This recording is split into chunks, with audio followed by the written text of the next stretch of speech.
কম বেশি সব ধরনের মেয়েরাই এগুলো ফেস করে। মানে যে গল্পটার যেই কনসেপ্ট নিয়ে বা যেই জিনিসগুলো আসলে এই গল্পে দেখা যাবে, একটা মেয়ের গল্প, মানে একটা মেয়ের গল্প বলতে হচ্ছে মেয়ের ফ্যামিলি, মা আছে, ওর ভাই বোন আছে, একটা মানুষ আছে ওর যে ওকে ভালোবাসে, মানে ওর একটা থাকে না দিন শেষে একটা ভরসার জায়গা।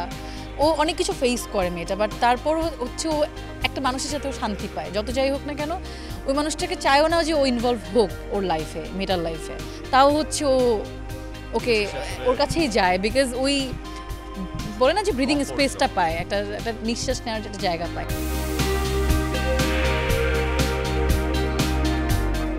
তন্ময় সমাজেরই একটা অংশ। এই তন্ময়কে আমরা আমাদের আশেপাশে দেখতে পাই সোসাইটিতে। তার একটা স্ট্রাগল আছে এই গল্পে। সো ওই জায়গা থেকে I am glad to be part of this production. আমার কাছে মনে হয়েছে নীরার গল্প, এই প্রোডাকশনটি আমাদের সোসাইটির একটা মেসেজ বা একটা গল্প আসলে আমাদের স্ক্রিনের সামনে তুলে আনবে। সো যেটা আসলে অহরহরই হচ্ছে আমাদের সাথে। আমরা প্রতিনিয়তই আসলে এই সিচুয়েশনগুলো ফেস করি বা এগুলোর মধ্যে দিয়ে যাই, হয়তো প্রকাশ্যে আসে না, জনসম্মুখে আসে না, বাট এই গল্পগুলো আমাদের সবার, আমাদের আশেপাশের মানুষগুলোর গল্প।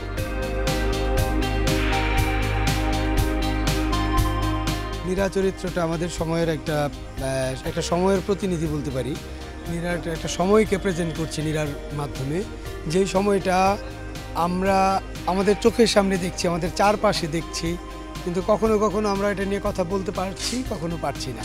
ওই পারা না পারার এক সামাজিক গল্প, এটা পারিবারিক গল্প, টানাপোড়েনের গল্প, প্রেম ভালোবাসারও গল্প। আর গল্পটাকে যদি আমরা প্রপারলি মানুষের সামনে উপস্থাপন করতে পারি, গল্পের যে জার্নিটার সাথে মানুষ যায়।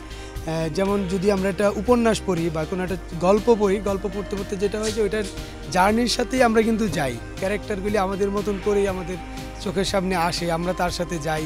এবং এই গল্পগুলি বা এই প্রধান গল্পগুলি করার একটাই কারণ হলো যে মানুষকে এটার সাথে নিয়ে যাওয়া, মানুষকে একটা সময়কে দেখানো, কিছু মানুষকে, কিছু গোষ্ঠীকে বা কিছু জনগোষ্ঠীর গল্পকে উপস্থাপন করা।